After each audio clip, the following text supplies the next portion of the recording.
नमस्कार, आप देख रहे हैं केबीसी न्यूज। देखिए, बिहार में सबसे बड़ी बात है कि एनडीए को प्रचंड बहुमत मिला और उसके बाद आज जो है वो विधायक दल के नेता चुनने का जो आज बारी है और भारतीय जनता पार्टी और जनता दल यूनाइटेड ये दोनों अपने अपने नेता को चुने हैं।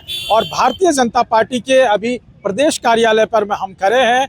आप देखिए कि यहाँ सुबह से तांता लगा हुआ था तमाम विधायक का और विधायक दल का जो नेता है वो चुना गया है सम्राट चौधरी को और उप नेता विजय कुमार सिन्हा को भारतीय जनता पार्टी ने चुना है।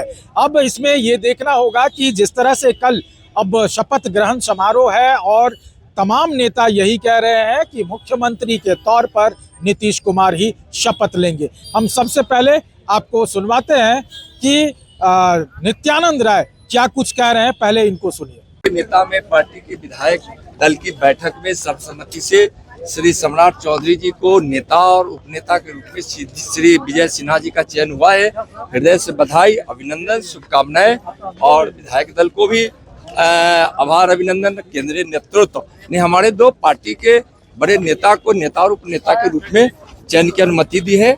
बहुत बहुत कल प्रधानमंत्री भी आ रहे हैं। हाँ, तो आपने सुना नित्यानंद राय ने जिस तरह से कहा कि हमारे नेता चुन लिए गए हैं और प्रधानमंत्री नरेंद्र मोदी कल आएंगे और शपथ ग्रहण समारोह वहाँ नीतीश कुमार को मुख्यमंत्री बनाने का काम किया जाएगा। साथ ही जब हमने बात किया तारकेश्वर प्रसाद से जो कि कटिहार से इस बार विधायकी जीत के आए हैं, उनसे भी बात किया है और तारकेश्वर प्रसाद ने क्या कुछ कहा जरा सुनिए। साथ ही साथ भारतीय जनता पार्टी के तमाम नेताओं के वक्तव्य को हम सुनाते हैं। कैसे क्या सब हुआ सर आज बैठक में? बैठक में सर्वसम्मति से श्री सम्राट चौधरी जी एवं श्री विजय कुमार सिन्हा जी हमारे विधानमंडल दल के नेता और उपनेता का निर्वाचित हुए हैं और उम्मीद है कि अब जो फिर सरकार एनडीए की गठित हो रही है उसमें वो शामिल होकर बिहार को एक विकसित भारत के निर्माण में अपनी भूमिका सुनिश्चित करें। सर कटिहार को फिर से एक नेता मिला है सर, क्या कुछ विकास के तौर पे काम कर रहा है? अरे देखिए, अभी तो सरकार का गठन हो रहा है, साथ विकास तो होना ही। इस शपथ ग्रहण समारोह में देश के यशस्वी प्रधानमंत्री श्री नरेंद्र मोदी जी आ रहे हैं।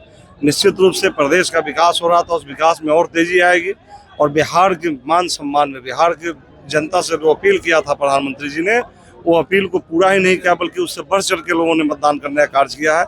इसलिए बिहारियों के सम्मान में प्रधानमंत्री जी कल यहाँ रहे। अभी हम लोगों ने विधायक दल का नेता और उपनेता चुनने का काम किया। हमारी पार्टी ने विधायक दल का नेता के रूप में माननीय सम्राट चौधरी जी जो पहले से भी हमारे दल के वरिष्ठ नेता हैं उनको चुनने का काम किया और हमारे विजय सिन्हा जी जो पहले से हमारे डिप्टी सीएम थे उनको चुनने का काम किया है।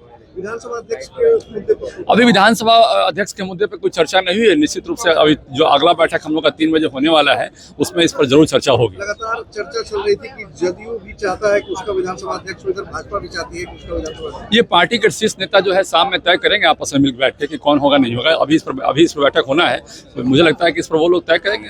शपथ ग्रहण में शीर्ष नेता कौन सा आ रहे हैं बीजेपी के? देखिए, पूरे हिंदुस्तान से हमारे जितने भी मुख्यमंत्री हैं उन सभी को हम लोगों ने आग्रह किया है और मुझे लगता है कि मैक्सिमम मुख्यमंत्री हमारे शपथ ग्रहण में आएंगे, क्योंकि बिहार की जीत एक ऐतिहासिक जीत है। बिहार का जीत जो है एक डेवलपमेंट का जीत है, जो पूरे देश में चर्चा होते रहता है कि डेवलपमेंट और कास्ट बेसिस पर जो चुनाव होता है उसमें कौन जीतेगा। तो ये निश्चित रूप से बिहार का जो चुनाव हुआ है ये दोनों में से आप देखिएगा तो डेवलपमेंट के मुद्दे पर हमारा जो जीत हुआ है, तो निश्चित रूप से इसको देखने के लिए पूरे बिहार के लोग ललायित हैं और आने वाले समय में इसका एक नज़ारा दिखेगा। क्या कुछ हुआ आज की बैठक में, जरा वहां से शुरू करता हूं। आज जैसा कि एक्सपेक्टेड था पहले से ही कि जिसके कारण इतनी बड़ी जीत की टेस्ट हमारे एनडीए को, हमारे भारतीय जनता पार्टी को देखने का मौका मिला। ये हमारे दल के नेता हमारे श्री सम्राट चौधरी जी और उपनेता श्री विजय सिन्हा जी को फिर से उसी पद के लिए शोभित कराया गया। विधानसभा अध्यक्ष के लिए उसकी जानकारी अभी अप्राप्त है। फिर से 9 महीने के अंदर विशाल प्रसाद की जिस प्रकार से चर्चा हो रही थी कि 9 महीने में तकरीबन 900 करोड़ का प्रोजेक्ट आप अपने विधानसभा क्षेत्र में लेके गए थे। आपके पिता सुनील पांडे जी ने कहा भी था कि भोजपुर से माले को बाहर भगाएंगे, सिर्फ तरारी से नहीं भगाएंगे। क्या कुछ देखिए, ये बिल्कुल सही है कि 953 करोड़ रुपए हम लोगों ने 9 महीने के अंदर लेके आ पाए। इसका एकमात्र कारण है एनडीए गठबंधन। अगर केंद्र में हमारी सरकार नहीं रहेगी, बिहार में हमारी सरकार नहीं रहेगी, डबल इंजन की सरकार नहीं चलेगी, तो ये पॉसिबल नहीं हो पाता कि इतने कम समय में इतनी बड़ी राशि हम अपने यहाँ क्रियान्वित करा पाते। और दूसरा, जहाँ तक लेफ्ट और सीपीआई एमएल की बातें हैं, उनको टोटल पूरे बिहार में 20 सीटें मिली थी।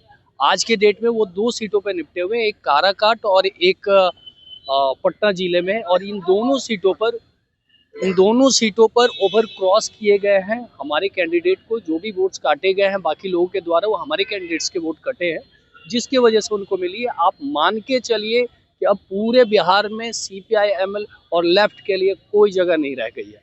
और खास करके हमारे शाहाबाद में आरजेडी, हमारे भोजपुर में आरजेडी महागठबंधन को एक भी सीटें नहीं है।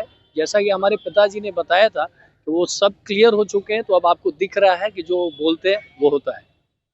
तो देखिए, तमाम नेता यही कह रहे हैं कि एनडीए प्रचंड बहुमत से जीती है और बिहार में अब जो है सुशासन की सरकार कायम रहेगी और एनडीए सरकार में बेहतर विकास के शीर्ष पर हम बिहार को लेके जाएंगे। अमलेश आनंद, केबीसी न्यूज़, पटना।